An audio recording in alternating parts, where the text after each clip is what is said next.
नमस्कार, आप देख रहे हैं नेक्स्ट 9 न्यूज पॉलिटिकल बाइट और आपके साथ मैं हूं क्रांति सिंह। राहुल गांधी की सदस्यता लौटने वाली है। जी हां, इस वक्त की बड़ी खबर सामने निकल कर के आ रही है कि राहुल गांधी की सदस्यता जल्द वापस लौट सकती है। ऐसा इसलिए कहा जा रहा है क्योंकि चुनाव आयोग ने वायनाड लोकसभा सीट पर चुनाव का ऐलान नहीं किया है।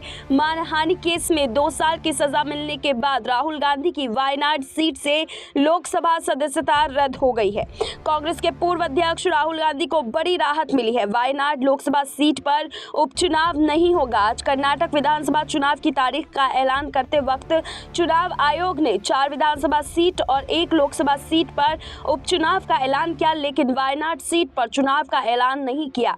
मानहानि केस में 2 साल की सजा मिलने के बाद राहुल की लोकसभा सदस्यता रद्द कर दी गई थी। मुख्य चुनाव आयुक्त राजीव कुमार ने प्रेस कॉन्फ्रेंस में कहा कि वायनाड सीट से राहुल गांधी की सदस्यता रद्द होने के बाद 6 महीने तक हमारे पास उपचुनाव की घोषणा करने का वक्त है।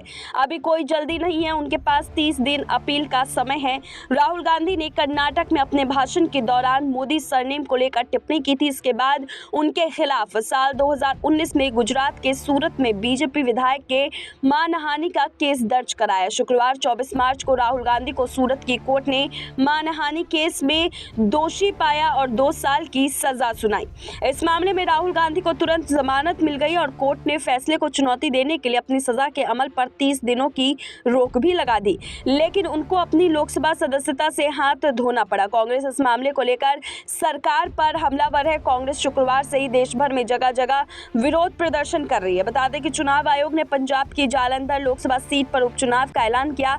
इसके अलावा उत्तर प्रदेश की 2 सीटों, ओडिशा और मेघालय की 1-1 सीट पर विधानसभा के लिए उपचुनाव का भी ऐलान किया। सभी सीटों पर 10 मई को ही वोटिंग होगी। इन सभी सीटों के नतीजे भी कर्नाटक विधानसभा चुनाव के साथ 13 मई को ही आएंगे, लेकिन इन सभी उपचुनावों के बीच में इस बात की घोषणा एक बार भी नहीं की गई कि वायनाड सीट से कब उपचुनाव होंगे। इसका मतलब साफ तौर पर यह है कि राहुल गांधी के पास अभी वक्त है अपनी सदस्यता को वापस लाने का और चुनाव आयोग को भी लगता है कि वायनाड सीट पर एक बार फिर से राहुल गांधी की सदस्यता जो है वो शुरू कर दी जाएगी। उनकी रद्द जो की गई है उस पर रोक लग सकती है। अब देखना बेहद दिलचस्प होगा कि राहुल गांधी की सदस्यता रद्द होगी या फिर इसी तरीके से वो अपनी सदस्यता वापस से ले लेंगे। फिलहाल अभी के इस खास रिपोर्ट में बस इतना ही। देश दुनिया की तमाम बड़ी खबरों के लिए देखते रहिए नेक्स्ट 9 न्यूज पॉलिटिकल बाइट।